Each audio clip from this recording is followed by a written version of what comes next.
Hello guys, welcome to the A S online coaching. तो हम permutation combination chapter देख रहे थे। फर्स्ट लेक्चर में हमने पूरा इंट्रोडक्शन पार्ट समझ लिया। परम्यूटेशन एंड कॉम्बिनेशन, परम्यूटेशन का मतलब होता है अरेंजमेंट, कॉम्बिनेशन का मतलब होता है सिलेक्शन। तो उसमें हमने 2-3 फॉर्मुलेस देख लिए थे और उसके उसके ऊपर एग्जाम्पल भी देखे थे। ओके, तो यहाँ से हम देखेंगे वर्ड प्रॉब्लम्स। तो क्वेश्चन क्या बोल रहा है, पहला question, in how many different way can the letter of the word table be arrange. Okay, और यहाँ पे आपको 4 ऑप्शन दिए हैं। मतलब जो टेबल वर्ड है उसको कितने तरीके से अरेंज कर सकते हैं, मतलब 1 2 3 4 5। ओके, ये 5 अल्फाबेट है, 1 2 3 4 5। तो इसको किस तरीके से अरेंज, टेबल हो, टेबल वर्ड बने वो जरूरी नहीं, मतलब कितनी तरीके से इसको अरेंज कर सकते हैं वो। टी है, टी अभी जैसे समझो कि पहला वर्ड है टी, उसके लिए कितने ऑप्शन है यहाँ पे, 1 2 3 4 5। ओके, कितने ऑप्शन है, 5 ऑप्शन है उसके लिए। हाँ, तो उसके लिए 5 ऑप्शन है। ओके, तो एक अल्फाबेट कोई भी फिक्स हो गया समझो यहाँ पे, और बचा सेकंड अल्फाबेट। अगर सेकंड अल्फाबेट आएगा उसके कितने ऑप्शन बचेंगे, 1 2 3 4, 4 ऑप्शन बचेंगे उसके पास। क्लियर। अब आएगा थर्ड अल्फाबेट, थर्ड अल्फाबेट के लिए 3 ऑप्शन बचेंगे। और आएगा सेकंड फोर्थ अल्फाबेट, उसके लिए 2 ऑप्शन बचेगा। लास्ट आएगा उसके लिए जो बचा उसमें आना पड़ेगा। याद है हमने एक और एक सम किए भी थे इसमें, 1679 लिया था फर्स्ट लेक्चर में सम, और उसको 4 बॉक्स मैंने फिट किया था। ये क्वेश्चन उसी तरीके का है। क्लियर। तो ये क्या हो गया, 5 4 3 इंटू 2 इंटू 1, तो ये 5 फैक्टोरियल हो गया। ओके, 5 फैक्टोरियल मतलब कितना होता है, 25, सॉरी 120 वेज हो गया। मतलब ये क्या हो गया, 5C5, मतलब 5 लेटर है, 5 लेटर को 5 जगह फिल करना है। बट कोई भी अरेंजमेंट, जरूरी नहीं कि टेबल टेबल नेम ही फॉर्मेट हो, फॉर्म हो, कुछ भी हो सकता है। तो उसका आंसर क्या आएगा, 120। क्लियर, समझ में आ गया, कुछ डाउट नहीं। ओके, तो नेक्स्ट क्वेश्चन देखते हैं। तो नेक्स्ट क्वेश्चन क्या बोल रहा है, in how many different way can the letter of word mathematics be arrange. मतलब मैथमेटिक वर्ड किस तरीके से अरेंज हो सकता है। क्लियर, क्लियर, मैथमेटिक वर्क किस तरीके से अरेंज करना गया है। तो देखो यहाँ पे क्या क्या है, 1 2 3 4 5 6 7 8 9 10 11 लेटर कितने मेरे पास, 11 लेटर है। ओके, लेटर क्या है मेरे पास, 11 लेटर, तो 11 फैक्टोरियल होगा। बट इसमें ना ध्यान देना कि पिछले वर्ड में क्या था, हमारे हमारे पास टेबल था, TABLE, उसको अरेंज करने का था। ओके, तो वहां पे तो बिंदास कर दी, क्योंकि एक भी वर्ड क्या था, सेम नहीं था, सब क्या थे, डिस्टिंग थे। याद है आपको, पहले अच्छा बताया था वर्ड डिस्टिंग, क्या अलग अलग थे। बट यहाँ पे अगर ध्यान से देखा जाएगा ना, तो ए रिपीट हो रहा है। ओके, देन एम रिपीट हो रहा है। क्लियर, देन टी रिपीट हो रहा है। ओके, MAT क्या वो रिपीट हो रहा है, तो एम कितनी बार रिपीट हो रहा है, 2 बार रिपीट हो रहा है। ए कितनी बार रिपीट हो रहा है, 2 बार रिपीट हो रहा है। देन टी कितनी बार रिपीट हो रहा है, वो भी 2 बार रिपीट हो रहा है। क्लियर, यहाँ पे कोई भी डिस्टिंक्ट नहीं है, सब क्या है, इसमें से 3 जो अल्फाबेट है वो क्या रिपीट हो रहे हैं। तो इस केस में क्या सॉल्व करने का, यहाँ पे तो हमने सॉल्व कर दिया था ना, कि 5 फैक्टोरियल लेके सब तो आ जाएंगे इधर, क्लियर हो जाएगा। बट यहाँ पे कैसा रिपीट हो रहा है, जब रिपीट होता है ना, तो लेटर कितने हैं हमारे पास, 11 है। 11 लेटर है। तो डिवाइड बाय कितनी चीज रिपीट हो रही है, एम और MAT, 3 चीज रिपीट हो रही है। 3 मतलब एम 2 बार रिपीट हो रहा है, 2 फैक्टोरियल, इंटू ए 2 बार रिपीट हो रहा है, 2 फैक्टोरियल, इंटू टी कितने बार रिपीट हो रहा है, 2 फैक्टोरियल। क्लियर, तो ये क्या बन जाएगा, 11 फैक्टोरियल अपॉन 8 फैक्टोरियल। क्लियर, समझ में आ गया, 11 फैक्टोरियल अपॉन 8 फैक्टोरियल। तो ऑप्शन लिखने का, ऑप्शन कैसा है, 11 फैक्टोरियल में दिया, मतलब हमें फैक्टोरियल सॉल्व नहीं करना, आंसर क्या है 11 फैक्टोरियल, तो आंसर यहाँ पे क्या हो जाएगा, D.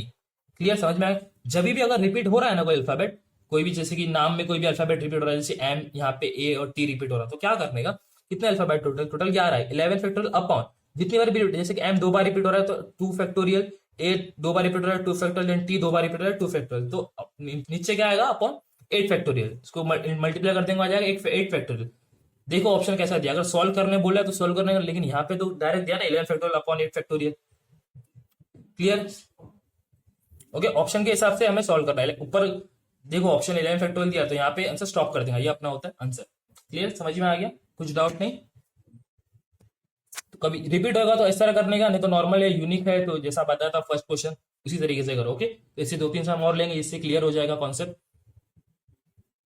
Okay guys, next question देखते हैं। नेक्स्ट क्वेश्चन क्या बोल रहा है, in how many ways can 6 letter be posted in a 6 letter can posted in a 5 letter box available in a locality. Okay, तो 6 लेटर है मेरे पास, और मेरे पास 5 क्या है, लेटर बॉक्स है।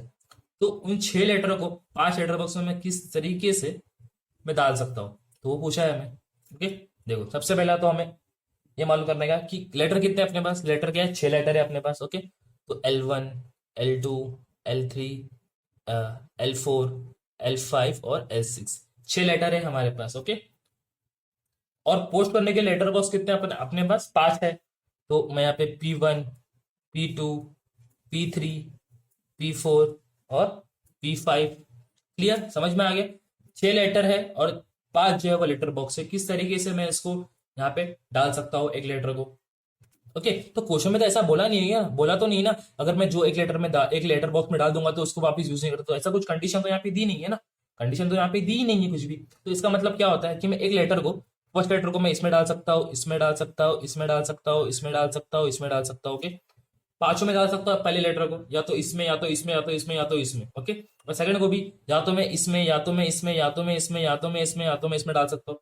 क्वेश्चन में ऐसा तो नहीं बोला है ना कि अगर मैं जो भी लेटर में डालता हूँ, जो जो फर्स्ट लेटर जो भी मैं पोस्ट में डालता हूँ, लेटर बॉक्स में डालता हूँ, उसमें मैं सेकंड लेटर नहीं डाल सकता। ऐसा कुछ तो कंडीशन यहाँ पे दी नहीं। जब कंडीशन नहीं दी रहती ना, तो इसका मतलब मैं फर्स्ट लेटर 5 बॉक्स में डाल सकता हूँ, सेकंड लेटर में 5 बॉक्स में डाल सकता हूँ, थर्ड भी मैंने 5 में डाल सकता हूँ, फोर्थ भी, फिफ्थ भी, सिक्स भी। ओके, क्लियर, समझ में आ गया कि 6 के 6 लेटर जो है मैं 5 के 5 बॉक्स में डाल सकता हूँ। इसमें इसमें कंडीशन अगर देती, अगर ऐसा बोलता कि भाई अगर जो भी लेटर फर्स्ट लेटर में जो भी बॉक्स में डालूंगा, तो उसके बाद लेटर में वो बॉक्स में नहीं डाल सकता। तो ऐसा कुछ कंडीशन यहाँ पे दी नहीं, यहाँ पे सिंपल सा पूछा है। मतलब मैं एक लेटर को, जो मेरा L1, L2, L3, L4 और L5 है, उसको मैं पहले लेटर को 5 इसमें डाल सकता हूँ। 5 ऑप्शन है मेरे पास। सेकंड वाले के लिए मेरे पास 5 ऑप्शन है, same as third, same as fourth and same as fifth. Okay, clear, समझ में आ गया। सबके लिए मेरे पास क्या है, 5 5 जो है वो ऑप्शन है। तो इसका मतलब क्या आएगा, 5 रेज टू 6 है ना, 5 रेज टू 6 होगा। तब 5 रेज टू 6 ऑप्शन ए है अपना, 5 रेज टू 6। क्लियर, यहाँ पे कंडीशन अगर देती तो चीजें होती, यहाँ पे कंडीशन कुछ दी नहीं है। जब कंडीशन नहीं दी है ना, तो क्या है, किसमें भी डाल सकता हूँ। फर्स्ट लेटर को ये 5 बॉक्स में डाल सकता हूँ, सेकंड को ये 5 में से किसी एक में डाल सकता हूँ, थर्ड को ये 5 में से किसी एक में डाल सकता हूँ, फोर्थ को भी 5 में से किसी एक में डाल सकता हूँ। ओके, फिफ्थ को भी, देन सिक्स को भी। Okay, clear. कोई भी कोई एक भी लेटर को मैं 5 बॉक्स में डाल, पांचों में से किसी एक में डाल सकता हूँ। तो मेरे पास हर लेटर के लिए मेरे पास कितने ऑप्शन रहेंगे, 5 5 5। तो मेरा आंसर क्या आएगा, 5 रेज टू 6। क्वेश्चन देख, आंसर ऑप्शन देखने का कि यहाँ पे ऑप्शन 5 रेशियो के उसमें दिया है, तो ठीक है, 5 रेज टू 6 में आंसर छोड़ दो। सॉल्व करने का है तो करो, नहीं तो अगर यहाँ तक आंसर बोला तो यहाँ तक आंसर डन। क्लियर, समझ में आ गया। Okay okay, so next question क्या बोल रहा है, how many 3 digit number are there with a distinct digit with each digit odd. Question क्या बोला है, 3 डिजिट नंबर बनाना है हमें, 3 डिजिट नंबर जो है वो फॉर्म करना है, बट जो डिस्टिंग होना चाहिए नंबर। डिजिट अपने पास कितने होते हैं नॉर्मली, 1 से लेके 9 तक के डिजिट है हमारे पास, but digit should be distinct, और ईच डिजिट मतलब हर एक डिजिट क्या होना चाहिए, ऑड होना चाहिए। और डिजिट क्या है, 1, 3, 5, 7 एंड 9। ये हमारे पास क्या है, ऑड डिजिट है। क्लियर, तो सब डिजिट अलग होना चाहिए, है ना, अलग, सब डिजिट अलग होना चाहिए। मतलब समझो इतने ऑप्शन, 1 2 3 4 5 मेरे पास और डिजिट है। अगर अब पहला डिजिट मैं फिक्स करूंगा, देखो चीजें ना यहाँ से फिल करना है, यहाँ से कहीं फिल नहीं करना, याद रखना। यहाँ से आप भरोगे ना ब्लैंक स्पेस तो रॉन्ग हो जाएगा। ओके, तरीके से अपना तरीका ये इस तरीके से फॉर्म करने का। ओके, तो क्या है, सब डिजिट ऑड होना चाहिए, सब डिजिट क्या डिस्टिंक्ट अलग होना चाहिए। तो 5 है, 5 में से अगर इसमें मेरे को पहला फिल करूँ, मेरे पास कितना ऑप्शन बचेगा, 5 है ऑप्शन है इसको फिल करने के मेरे पास, ये नंबर को, ये बॉक्स को फिल करने के मेरे पास कितने ऑप्शन है, 5 ऑप्शन है। ओके, समझो यहाँ पे फिल हो गया। उसके बाद ये इसको भरने के लिए समझो कोई भी एक डिजिट जो है, समझो 1, ये हो गया, फिल हो गया। फॉर एग्जाम्पल बचे कितने डिजिट मेरे पास, 4 डिजिट बचे। 4 डिजिट के लिए मेरे पास ये एक स्पेस है, तो 4, समझो ये भी एक हो गया। तो बच्चे कितने मेरे पास, 3 डिजिट बचे, और ब्लैंक स्पेस कितनी है मेरे पास, 1। तो ऑप्शन कितना है मेरे पास, 3। तो इंटू करेंगे तो कितना आ गया, 60 वेज है मेरे पास 3 डिजिट नंबर बनाने, 63 डिजिट नंबर बन सकते हैं इससे। क्लियर, समझ में आ गया। 1 से लेके 9 तक के नंबर से, बट यहाँ पे ऑड बोला है, ऑड बोला है मतलब 1 3 5 7 9 ही मिलेगा हमें। ओके, तो अगर मैं फर्स्ट फिल करूं, यहाँ से अगर मैं फर्स्ट फिल करूं, तो मेरे पास 5 ऑप्शन है ये फिल करने के। ओके, ये फिल मैंने कर दिया। बचे मेरे पास कितने नंबर, 4 नंबर बचे, और एक ब्लैंक स्पेस है, मतलब इसको फिल करने के मेरे पास 4 ऑप्शन है। समझे, ये भी फिल हो गया। बचा ये ब्लैंक स्पेस, और नंबर कितने बचे मेरे पास, 3। तो ये ब्लैंक स्पेस को भरने के लिए मेरे पास कितने ऑप्शन है, 3 ऑप्शन है। तीनों को क्या कर दो, मल्टीप्लाई कर दो, आपको मिल जाएगा 60 वेज है, 60 डिजिट 3 डिजिट नंबर बन सकते हैं ये और नंबर से, 1 3 5 7 9 से। क्लियर, समझ में आ गया। इतना डिफिकल्ट है नहीं। जितने भी क्वेश्चन है मैं डिस्क्रिप्शन में प्रोवाइड कर दूंगा, तो क्वेश्चन का टेंशन मत लो, आप सीधा आप सोल्यूशन पे ध्यान दो। क्वेश्चन जो है आपको नीचे मिल जाएंगे डिस्क्रिप्शन में। परम्यूटेशन कॉम्बिनेशन का पीडीएफ बाय एसओएन कोचिंग ऐसा नाम रहेगा, उसमें नीचे लिंक रहेगा, क्लिक करो, पीडीएफ मिल जाएगा। ओके। तो अभी एक क्वेश्चन देखते हैं, एक और एक। ओके गाइस, नेक्स्ट क्वेश्चन देखते हैं। नेक्स्ट क्वेश्चन क्या बोल रहा है, in how many ways can the letter of word universal be arrange where E R S are always together. मतलब एक वर्ड है यूनिवर्सल, उसके लेटर इस तरीके से अरेंज करो कि ई आर एस जो है ना वो साथ में रहना चाहिए हमेशा। मतलब ई आर एस जो है वो पैर है, वो हमेशा साथ में रहना चाहिए। ओके, क्लियर, समझ में आ गया। तो वर्ड क्या है अपने पास, यूनिवर्सल क्या है, एक वर्ड है, क्या है, 9 लेटर्स है इसके अंदर। ओके, 9 लेटर्स है इसके अंदर, क्लियर। तो कंडीशन क्वेश्चन में क्या बोला है कि जो ई आर एस है ना वो क्या रहना चाहिए, हमेशा साथ में रहना चाहिए। ओके, ई आर एस जो है हमेशा साथ में, ये साथ में रहना चाहिए। ओके, इसका खाली बोला साथ में रहना चाहिए। ओके, अलग अलग भी मतलब अंदर ही लोग अरेंज हो सकते हैं बट साथ में रहना चाहिए। ओके, ये मतलब है इसका। मतलब ये जो वर्ड है यूनिवर्सल, उसमें जो ई आर एस है ना ये साथ में होना चाहिए। क्लियर, मतलब ये एक ही पकड़ लो लेटर। तो मेरे पास लेटर कितने हो गए, 1 2 3 4 5 6 और इसको मिला के एक हो गया 7। ओके, ये साथ में रहना चाहिए ना, तो यहाँ पे 7 लेटर ही हो गए क्योंकि ई आर एस तो साथ में रहना चाहिए हर बार। क्लियर, तो टोटल वेज अपने पास कितने,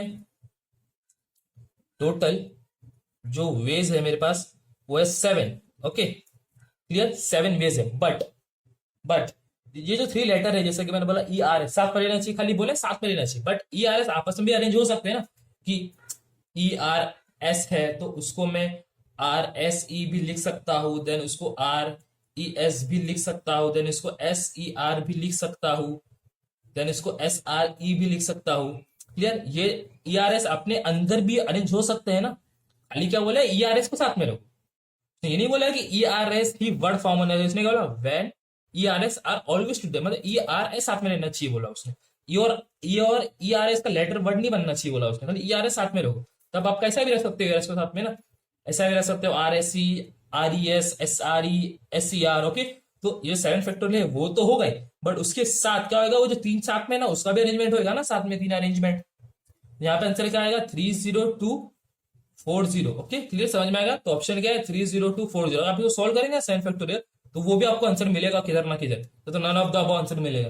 तो वो ध्यान देना कि 7 तो है, चलो 1 2 3 4 5 6 7 7 फैक्टोरियल तो है, बट ये जो 3 है उसको वो अपने अंदर भी अरेंज हो सकता है ना, आपस में साथ में ही है बट अरेंज हो सकते हैं ना साथ में भी।